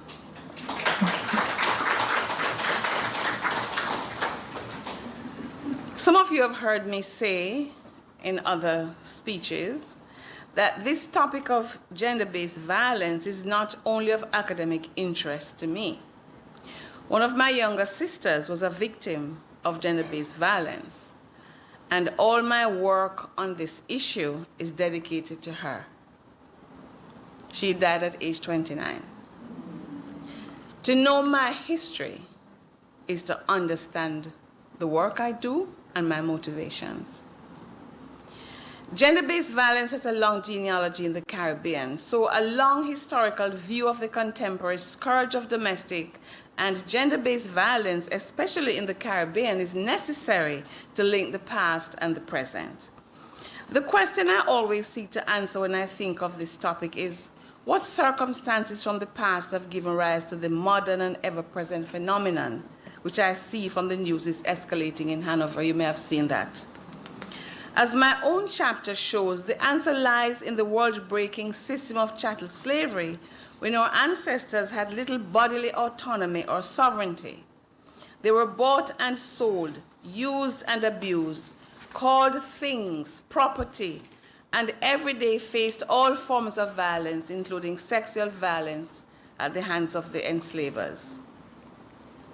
The physical brutality that was an expression of European racial ideology and which caused so much psychological trauma to Africans and their descendants populates the pages of history texts. This subhuman stamp, while eliminating rights, opened the doorway for punishments such as flogging, rape, hanging, mutilation like splitting off one's nose, severe branding with hot irons, the cutting off of both ears, whipping, and or banishment for striking a white person, among other barbaric tactics used to instill fear and obedience. Two quotes, one from 1824, the other from 1831, will illustrate. The first is from Robert Wedderburn, whose father owned plantations in Jamaica, and this is what he wrote. My father's house was full of female slaves, all objects of his lust, amongst whom he strutted like Solomon in his grand seraglio, or like a bantam cock upon his own dunghill. By him, my mother Rosanna was made the object of his brutal lust. The second is from Mary Prince, enslaved in Bermuda and Antigua before being taken to England, and whose experiences of enslavement were used to fuel the anti-slavery cause. She wrote, after abusing me with every ill name he could think of, and giving me several hard blows with his hand, he said, I shall come around tomorrow morning at 12 on purpose and give you a round 100. He kept his word. He tied me up on a ladder. Benji stood by to count them for him.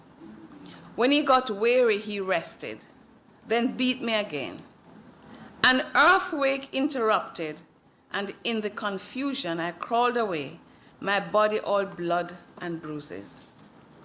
These flashbacks from the 19th century, these references to the totality of the exercise of male power over women, to rape, sexual exploitation, verbal abuse, physical violence, threats, cruel and inhumane treatment, and general female unfreedom, seemingly unrelieved, except when interrupted by external forces, an earthquake in this case, all illustrate that gender-based violence has a long genealogy. As a result of this history of brutality, today, what Edward Lilienfeld describes as that indigestible fishbone of slavery still continues to stick in our throats. Indeed, the remnants of this system, called legacies, can be seen across every post-slavery society, where emancipation was followed by a century of racial apartheid, in which stratification impeded the development of race consciousness, and black nationalism. Today, gender-based violence has been contextualized as one of the primary endemic developmental issues affecting the lives of women the world over. According to the European Institute for Gender Equity, while it is difficult to distinguish between different types of violence, since they are always not always mutually exclusive, gender-based violence today includes domestic violence, sexual harassment, rape, sexual conflict and harmful customary or traditional practices, for example, forced marriages and honor crimes, trafficking in women, forced prostitution, violations of human rights in armed conflict, where we have murder, systematic rape, sexual slavery, forced pregnancy, forced sterilization, forced abortion, coercive use of contraceptives, female infanticide, prenatal sex selection, and there are others. The numbers and percentages as outlined in my article in the book are staggering, and we are all familiar with factors that feed this evil, among them hegemonic masculinity and the belief that a woman's place is in the house. Well, I kind of share part of that if the house is the House of Representatives. Feminist theory holds that it is impossible to sever gender from power and hegemonic masculinity, that gender is implicated in the conception and construction of power. Another trigger is the male as breadwinner ideology. Understanding on a basic level that violence follows power in a social context is a building block to be able to address adequately this phenomenon in our society. It is time to leave this violence in the past, learning from it so that we do not repeat it. It is time to move to halt the protracted violence that sears the souls of all those involved. The IGDS is providing gender-sensitive education that should help our young people, male and female, to understand the roots of this scourge and to ensure they are neither victims nor perpetrators. But as we look around our society, we can see that the past is present. In his 1952 Black Skin, White Mask, Frantz Fanon analyzed the impact of colonialism and its deforming effects and argued that white colonialism imposed an existentially false and degrading existence upon its black victims to the extent that it demanded their conformity to its distorted values. Men and women, boys and girls need an education that will reorient them from this past. But they need the type of education that will help them to do that. As historian Elsa Gavaya argued, knowledge of the past must play its part in our liberation from the bonds of the past. Our history is not dead knowledge, she said. Its significance for us is vital and immediate. Through history, we can know the past and know ourselves by knowing how we have come to be what we are. So this 562-page work is further proof of Gavaya's words. How we have come to be are the historical roots, and what we are the contemporary continuities. This collection is organized in 6 sections with 26 chapters, an introduction and an epilogue. And importantly, it includes a foreword from our past director of the IGDS, Professor Diana Fox, who I greet, who I'm sure is watching excitedly online. In 6 sections, our authors bravely unearth personal stories, as you would have heard, of violence, while others rage against systemic gendered violence. These memories are part of the powerful process of politicization that politicize not just the telling, but the tale. Chapters unearth realities in Jamaica, Suriname, Trinidad and Tobago, the Bahamas, St. Vincent and the Grenadines, Guyana, and the region as a whole. The chapters have disturbed dormant archival evidence of violence against women and girls, asking new questions of the historical record.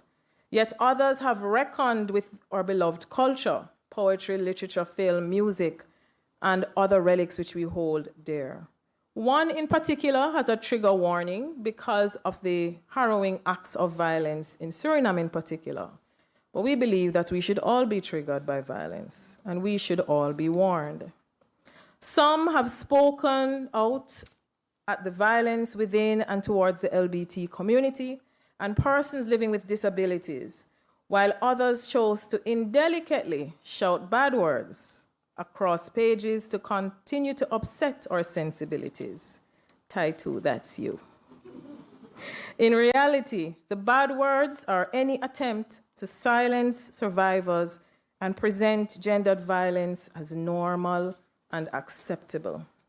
To all contributors, we sincerely thank you for the confidence placed in myself and, of course, Prof. Shepherd, to marshal this work through to completion.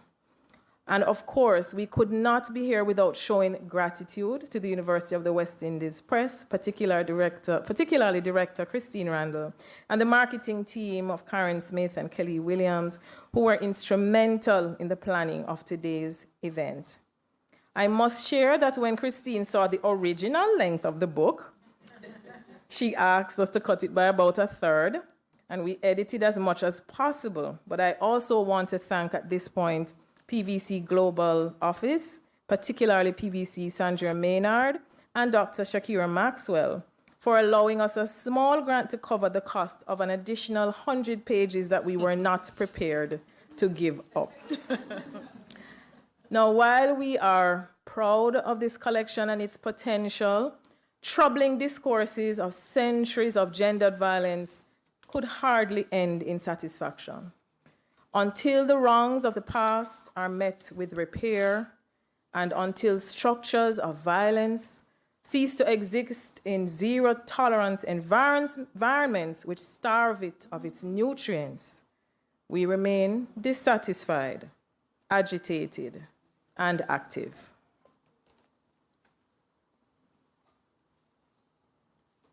And so, my next task, as directed, is to speak to striving, looking at the cover photo, and activism.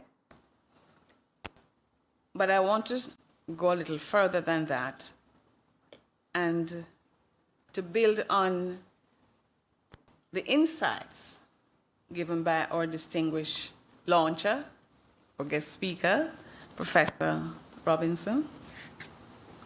Because this is a book that underscores ways in which research and scholarship are unapologetically important activist projects. I can vouch for the ways in which the majority of contributors demonstrate this truth in their work, and some of us have passed this on to our students. While the contributors, for example, in sections 1 and 2, ground their work in historical antecedents, look at strategies to effect change, ending with section 6, which unabashedly covers activism for change through various media, poetry, fiction, film, and popular music. As the collection's aim was to intentionally center individuals' voices from victim/survivors to researchers to scholar activists, the role of the everyday and ordinary are assessed as important to the maintenance and destabilization of gendered violence. As Deborah Thomas points out in her 2016 work, recurring moments of exceptional violence are produced out of daily harms that betray wider patterns of structural violence. Similarly, moments of exceptional struggle in the Caribbean have long been maintained by the daily agitation against injustice. So we unapologetically conclude that one of the greatest antidotes to violence has been the agency of persons, mainly grassroots women and men and their organizations, who refuse to accept its inevitability, regardless of its epistemic and haunting nature. These individuals have long understood the truth of gendered violence as being reproduced through interlocking relations of power. Decolonizing these bastions of a toxic colonial inheritance are everyone's business, even those who may benefit from established hierarchies of difference. Organizing around ending gendered violence in the region has been consistent, dynamic, and at times contentious. While the destination free of violence is the aim for all, the paths are fraught with politics of respectability, inconvenient constructions of masculinities and femininities, minimal human and financial resources, and lack of political will to give state support to those who need it most. But the evidence is overwhelming. Hard-working women and men of the region have mounted the greatest fight against the scourge of gendered violence and remain undefeated and unwavering in that fight. A handful are represented in this work. It is their legacy which is celebrated through these pages. With no legislative framework yet in place for addressing gendered violence, the people continue to use voices and bodies to oppose oppressions and to fill gaps left by colonial blind eyes.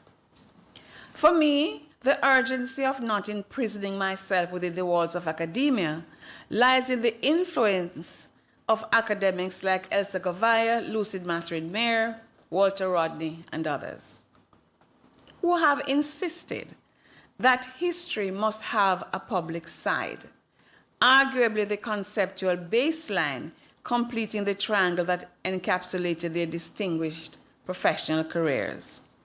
Indeed, some academics have become revolutionary intellectuals because to be a revolutionary intellectual, according to the late historian Walter Rodney, helps to provide a point of reference to the struggle, especially of Black liberation. Many university academics, and many are in this room, have indeed shunned the path of the classic intellectual, associated traditionally with ivory tower and snobbishness, despite the persistence of this meaning of the intellectual in the popular perception. Many academics now share the views articulated so well by Edward Said that the intellectual is an individual in society that confronts orthodoxy and dogma, who cannot be reduced simply to being a faceless professional, a competent member of a class going about his or her business, but an individual endowed with a faculty for representing, embodying, articulating a message, a view, an attitude, philosophy, or opinion to, as well as for, a public. That the intellectual must hold to certain universal standards of truth about human misery and oppression, despite his or her national background or class affiliation. That sometimes the public intellectual must be prepared to be an exile and marginal. The clearest contemporary example of the scholar activism of university academics lies in the numbers from around the world who are active in the reparations movement and in the fight against gender-based violence. It was these thoughts and more that preoccupied us as we searched for a cover photo that would capture the passion and intention of the book. We went through several possibilities, but finally landed on this one that you can see on the screen.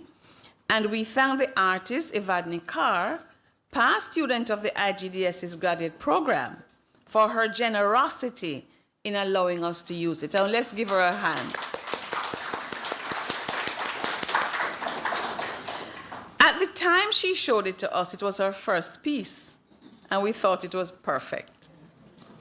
Her motivation for the image might have been different from ours, but it reminded us of what we know and see every day. Women reaching for the sky, women striving to be excellent, women firmly rooted, eyes lifted up in hope every day, hands embracing possibilities against an inspiring background of sunshine and glow, but always grounded so that we do not lose our purpose in life. What does it say for you? As I end, I reiterate what Delia wrote in an interview about the book. And I quote, "The work is a call to action, indicating the ways in which important work has been done over centuries to combat GBV and celebrating those victories, while giving a roadmap to what is needed to end the scourge of gender-based violence once and for all." And so, we continue to strive. Striving is advocacy. Urgent. Necessary. Non-negotiable. Non-negotiable. Thank you. Thank you.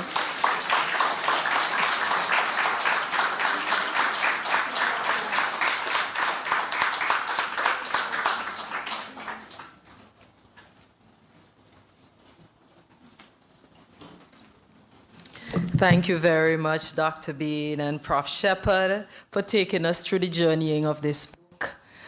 There's so many things that come together in terms of the presence, the promise, the labor that was involved in making this book. And I know there were so many involved that this book will inspire many others to continue the work of creating the society that we imagine for ourselves, creating our imagined lives, as Tracy tells us in one of her earlier pieces.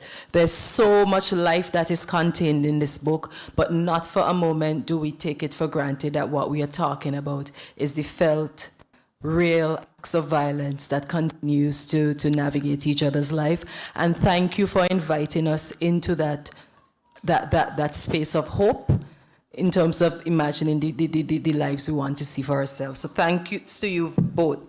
Now we come to another special point in the program. We come to a point of sharing with some of you our gratitude, the gratitude of the editors. On the program, you would see that the editors, Dr. Bean and Professor Shepherd, will be making some special presentations of the book. So I'd like to invite you both back to the front. Professor Shepherd and Dr. Bean. I'm not sure if you're both coming together or if you will take turns. You're both coming together, good. And I am going to ask, I'm going to call a few names. I'd like to ask you, I'll also like to apologize on behalf, Prof, I forgot to say earlier, Dr. Bean, I forgot to offer apologies on behalf of the Vice Chancellor, who would have loved to have been here. He is a part of the book. He would have loved to have been able to bring remarks on behalf of the University of the West Indies, but he unfortunately could not make it. And I'll also like to provide apologies for PVC Sandria Maynard, who could not be here either, but wanted to be here. So with that said, I would like to invite first the representative from the UWI Main Library.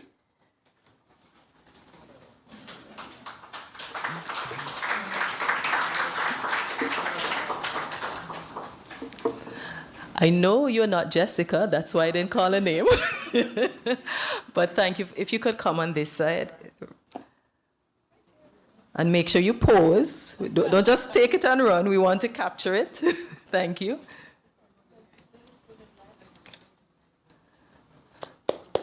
We know libraries are extremely important. We want our people to use our libraries. We want you to go into the library and read the book, but we also want you to buy the book.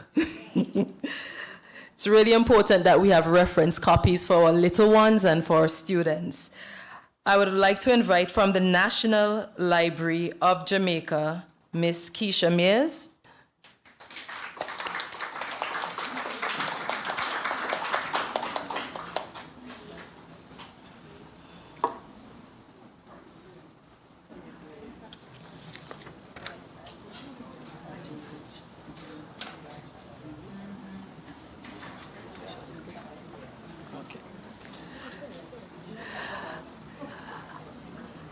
The next copy of Gender-Based Violence in the Caribbean, Historical Roots, Contemporary Continuities, will be presented to the Manager, Collections Development.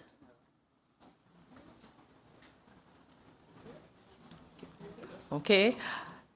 We're moving right along, and I'd like to invite Miss Dion Bennett from the Jamaica Library Service to receive a copy on behalf of the Library Service, Jamaica Library Service.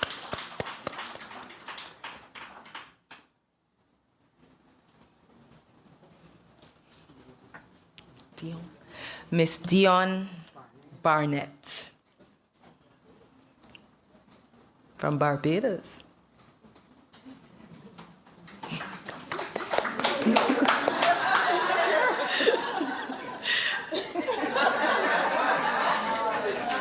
Okay.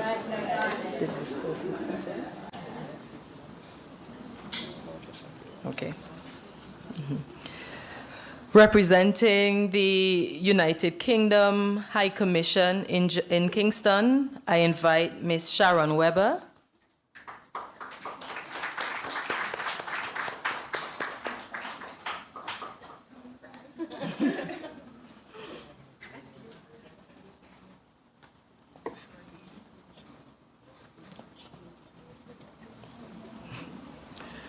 Thank you.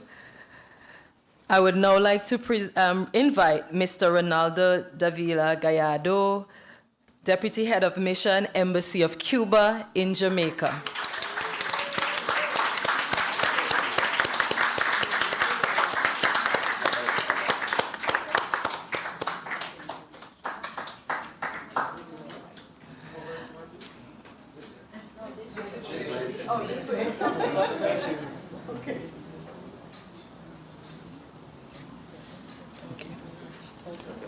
Okay.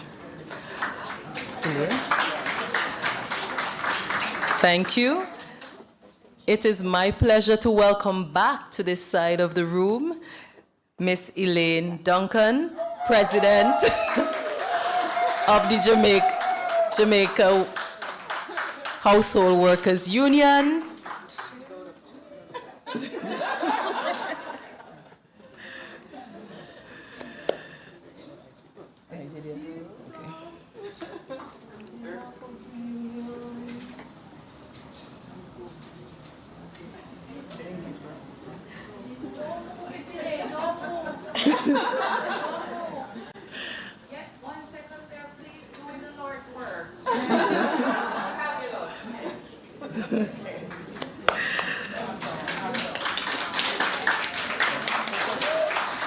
We always must ensure that our students have reference copies of our texts. And to ensure that that happens, I will like to invite to receive on behalf of the Institute for Gender and Development Studies, Mona Campus Unit, Ms. Carla Moore, to receive a copy from her boss, Dr. B. Tell me if she embodied the spirit of Miss Lou.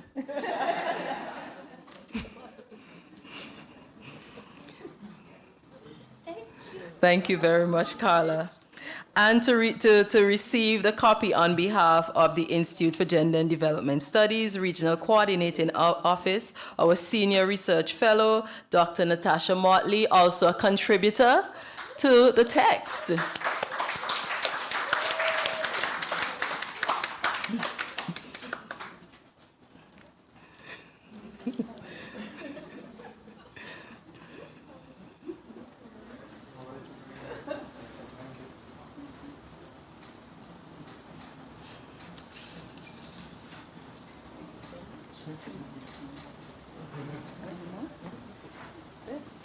I would again like to thank the editors, Dr. Bean and Professor Shepherd.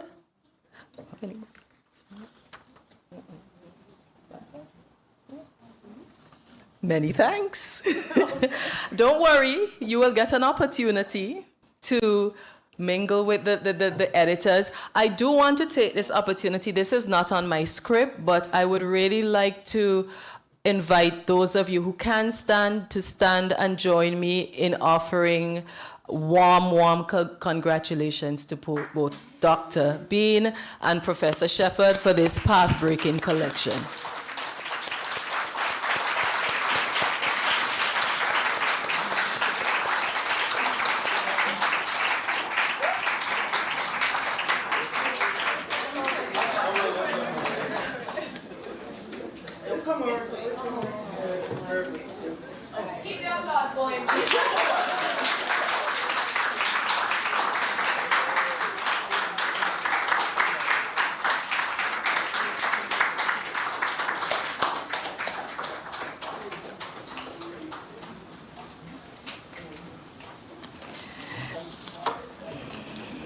Thank you very much. You know, Professor Shepherd, when you were making your last set of remarks, I have the exact quotation or part of what you said in a different sort of way encapsulated. I really think it's so important to reiterate the point about why this book was created in the first place, that it is time to leave the violence behind, that sentiment. It's time for us to learn from the past so we do not repeat it. And I really do hope that the spirit with which this collection was put together does resonate with you and you leave with that thought. Before I officially close and invite you to purchase the book, and to have your copies signed. We have in our presence both editors who will be with us signing books on the outside, and there are a number of contributors here as well, if you would like to have them sign on their chapters. Before doing that, putting together a collection is no mean feat. And there are a number of persons that go into the who we should thank as part of this process. But more than that, persons who we really need to express our gratitude to for making this event a success. And I really do want to start by again thanking you as editors for the work that went into putting this together, for your time, for the care with which you shared with us this evening, for taking us through the process of how this book came into being.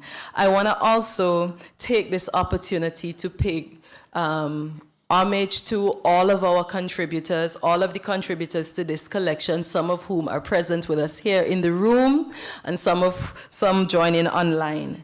A very, very special thank you to UWI Press. Really, really, I know we've said it before, but I'd like to officially say it again on behalf of the editors. Thanks to you, Christine, to Karen, and to Keely, and the entire UWI staff team for continuing to believe in the importance of scholarship, and scholarship that is groundbreaking, and scholarship that, crosses boundaries and sort of removes these sometimes artificial separation between academia, activism, and so on. So believing in the spirit of this collection, we thank you as well. I would also like to, on behalf of the editors, to thank the UWITV team for all of the technical support, for making it possible for us to stream internationally, regionally, and nationally for for persons who could not be here with us. The staff of the Institute for Gender and Development Studies, Mona Campus Unit, you are amazing. Thank you for your work, your dedication, for the entire administrative team, for the faculty in the Mona Unit. I would particularly like to thank Nicole Edwards, the Senior Administrative Assistant, who was the point person, along with Dr. Bean, for the planning on the Mona unit side. I'll also like to thank the staff of the Regional Coordinating Office of the IGDS, both the administrative team and the faculty. In particular, I would like to thank Ms. Ingrid Nicely, who was our admin point person for this planning and who has been making sure things are running smoothly. We would love to express our gratitude to the Office of Administration, who ensured that we could have access to a space to have this event, and of course the entire team within this building. I would like to as well thank the contributors. If I didn't say it before, I need to say it again. Your dedication in working with the editors throughout the entire process, your willingness to shave off words. As we heard, you had to get rid of quite a bit of words. So thank you for just believing in the project and seeing it to the very end along with the editors. You are all amazing. Again, I would like to thank as well, in her absence, Professor Audrey Henry Lee, Pro-Vice Chancellor, School for Graduate Studies and Research, for her very kind words and for always supporting the work of the Institute for Gender and Development Studies, and for believing in the project and for reading the book as well.